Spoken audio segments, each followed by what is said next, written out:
ঘাতাংকৰ বিধি laws of logarithm. Number 1, logarithm of m into n to the base a is equal to logarithm of m to the base a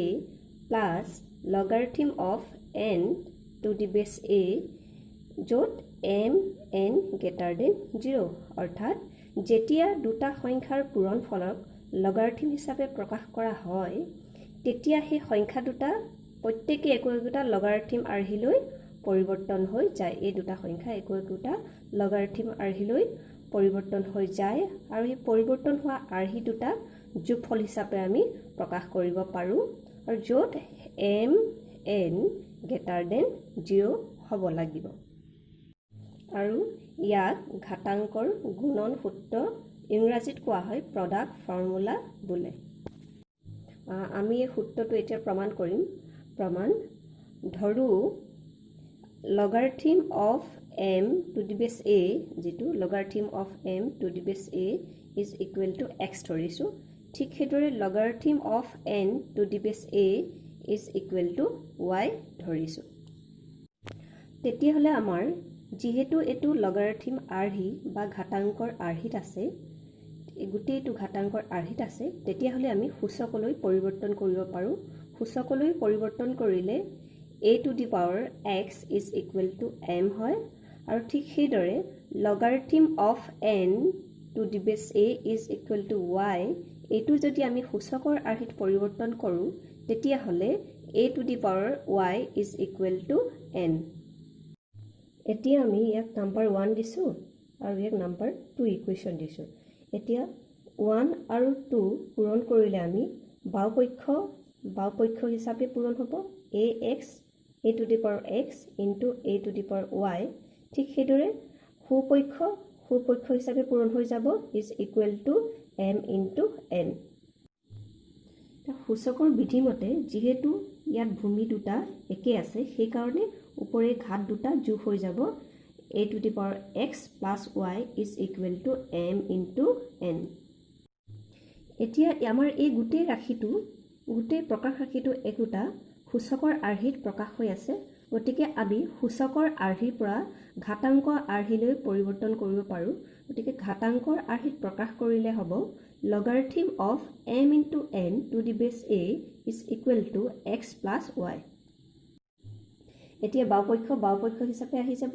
ইয়াত is equal to x অৰ ঠাইত আমি logarithm of m to the base a আমি ধৰি লৈছিলো ইয়াত ওপৰত ধৰি লৈছিলো আমি ইয়াত আমি x অৰ ঠাইত সেই কাৰণে আমি এটো পাতিলো ঠিক হেদৰে y ঠাইত আমি ধৰি লৈছিলো logarithm of n to the base a is equal to y সেই কাৰণে আমি ইয়াৰ ঠাইত logarithm of n to the base a পাতিলো আৰু এটোই হৈছে আমাৰ প্ৰমাণ কৰিবলগীয়া আৰ্হি গতিকে আমি লিখি দিব পাৰো প্ৰমাণ কৰা হ'ল এতিয়া আমি লগাৰিথমৰ দ্বিতীয় সূত্ৰলৈ আহো logarithm of m divided by n to the base a is equal to logarithm of m to the base a minus logarithm of n to the base a য'ত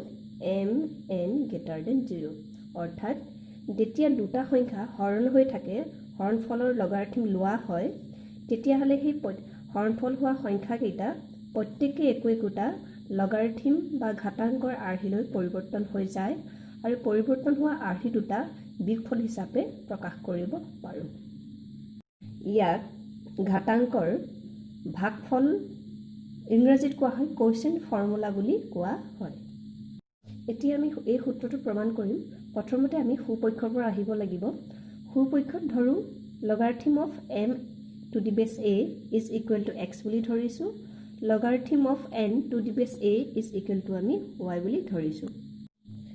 যেহেতু আমাৰ এই গোটেই আৰ্হিটো এটা ঘাতাংকৰ আৰ্হিত আছে সেই কাৰণে আমি সূচকৰ আৰ্হিলৈ পৰিৱৰ্তন কৰিব পাৰো সূচকৰ আৰ্হিত পৰিৱৰ্তন কৰিলে a to the power x is equal to m হয় ঠিক সেইদৰে logarithm of n to the base a is equal to y প্ৰকাশ ৰাশিটো সূচকৰ আৰ্হিত প্ৰকাশ কৰিলে a to the power y is equal to n হয় এতিয়া আমি a to the power x is equal m এই প্ৰকাশ ৰাশিটো আমি 1 নম্বৰ ইকুৱেশ্যন দিছো ঠিক হেতু আনটো আমি 2 নম্বৰ ইকুৱেশ্যন দিছো যেহেতু আমাৰ সূত্ৰটো m ডিভাইডেড বাই n আছে সেই কাৰণে আমি ইকুৱেশ্যন 1 আৰু ইকুৱেশ্যন 2 দুইটা আমি ডিভাইড কৰিলো ডিভাইড কৰি আমি বাওপক্ষ হিচাপে ডিভাইড হৈ যাব তেতিয়া হলে a to the power x divided by a to the power y is equal to সুপক্ষত m আছে ইয়াতো n আছে গতিকে সুপক্ষ হিচাপে ডিভাইড হৈ যাব তেতিয়া হলে হ'ব m by n তে সূচকৰ আৰ্হিমতে যেহেতু এই ভূমি দুটা একে আছে ভূমি দুটা একে হলে হৰণফলৰ ক্ষেত্ৰত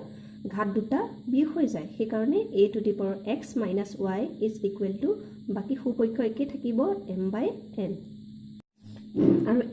আৰু এই গুটি প্ৰকাশ ৰাশিটো এটা সূচকৰ আৰ্হিত প্ৰকাশ হৈ আছে গতিকে আমি ইয়াত ঘাতাংকৰ আৰ্হিলৈ প্ৰকাশ কৰিব পাৰো ঘাতাংকৰ আৰ্হিত প্ৰকাশ কৰিলে লগাৰিথম of m divided by n to the base a is equal to x minus y তাৰপিছত সুপক্ষ হিচাপে আহি যাব আৰু যেহেতু আমি এই x ৰ মান আমি যেহেতু ধৰি লৈছিলো লগাৰিথম of m to the base a সেই কাৰণে আমি x ৰ ঠাইত logarithm of m to the base a লিখিলো মাইনাস ঠিক এদৰে y ঠাইত আমি logarithm of n to the base a is equal y ধৰিছিলো তেতিয়া সেই কাৰণে আমি y ঠাইত logarithm of n to the base a এইটো হৈছে আমাৰ ঘাতাংকৰ সূত্ৰ আন এটা সূত্ৰ যেটো আমাৰ প্ৰমাণিত হ'ল যে আমি লিখিব পাৰো প্ৰমাণ কৰা হ'ল ঘাতাকৰ আমি আৰু এটা সূত্ৰলৈ আহো এটো হৈছে লগাৰিথম of m to the power p to the base a is equal to p into logarithm of m to the base a comma m greater than 0 comma p belongs to r গতিকে এই p টো হ'ব r ত থাকিব লাগিব that means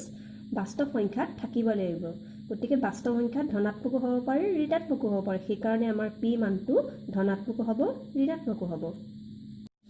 আৰু ইয়াক ঘাতাংকৰ ঘাত সূত্ৰ বুলি কোৱা হয় ছাত্ৰ-ছাত্ৰীসকল এতিয়া আমি এই সূত্ৰটো প্ৰমাণ কৰো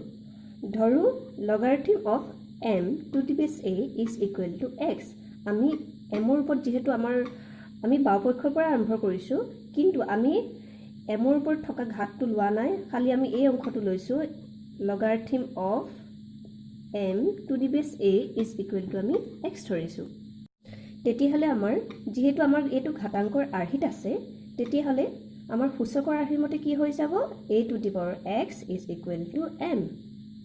এতিয়া আমি দুয়োফালে p ঘাত লৈ দিছো a to the power x whole to the power p is equal to m to the power p আমি ব্ৰেকেটত লিখি দিছো দুই পক্ষক p ঘাতলৈ বৰ্ধিত কৰা হ'ল এতিয়া আমাৰ সূচকৰ আৰ্হিমতে হ'ব যেহেতু ইয়াত পাৱাৰ দুটা a to the power x whole to the power p গতিকে পাৱাৰ দুটা পূৰণ হৈ যাব পূৰণ হলে কি হ'ব x into p হৈ যাব গতিকে হ'ব a to the power x into p is equal to m to the power p এতিয়া দুইফালে আমি ঘাতাংক ললে লগাৰিথম of m to the power p to the base a is equal to p into x বা ইয়াত x into p আছে বা p into x লিখিলেও হ'ব তাৰ পাছত আমাৰ বাওপক্ষ হিচাপে থাকি যাব সুপক্ষটো হ'ব p into যেহেতু আমি x ৰ মান ধৰিছিলো আমি logarithm of m to the base a is equal to x সেই কাৰণে আমি ইয়াত x ৰ মান লগাৰিথম of m to the base a আমি বহুৱাই দিলো এতিয়া আমাৰ এটো হৈছে আমাৰ ঘাতাংকৰ আন এটি সূত্ৰ যেটো আমাৰ প্ৰমাণ কৰা হ'ল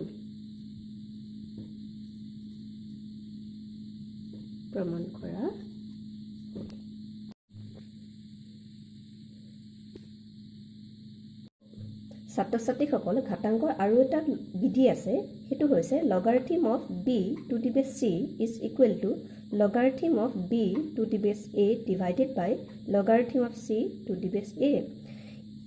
য'ত a আৰু b ধনাত্মক বাস্তৱ সংখ্যা আৰু a is not equal to 1 আৰু b is not equal to 1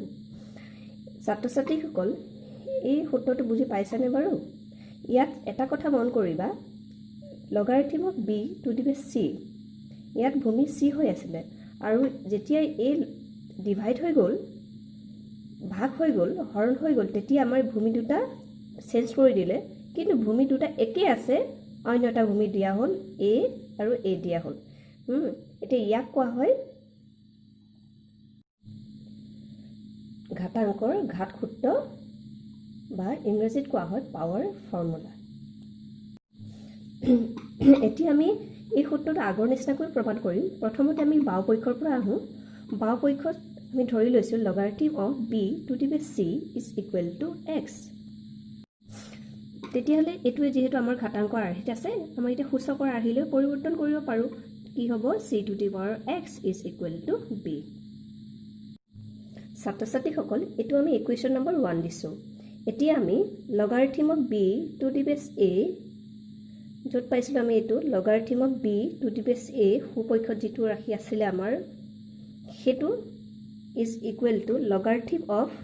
c to the power x to the base b এইকাৰণে হ'ব c to the power x যিহেতু আমি এই bৰ ঠাইত c to the power x আমি বহাই দিলোঁ এইটো bৰ ঠাইত আমি c to the power x বহাই দিলোঁ এতিয়া বাওপক্ষ হিচাপে থাকিব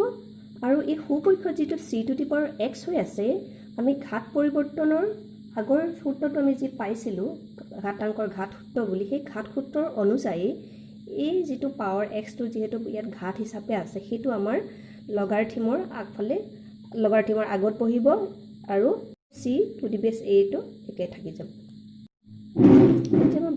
বাওপক্ষ হিচাপে আগৰ নিচিনাকৈ থাকি যাব এতিয়া আমাৰ বাওপক্ষ হিচাপে আহিব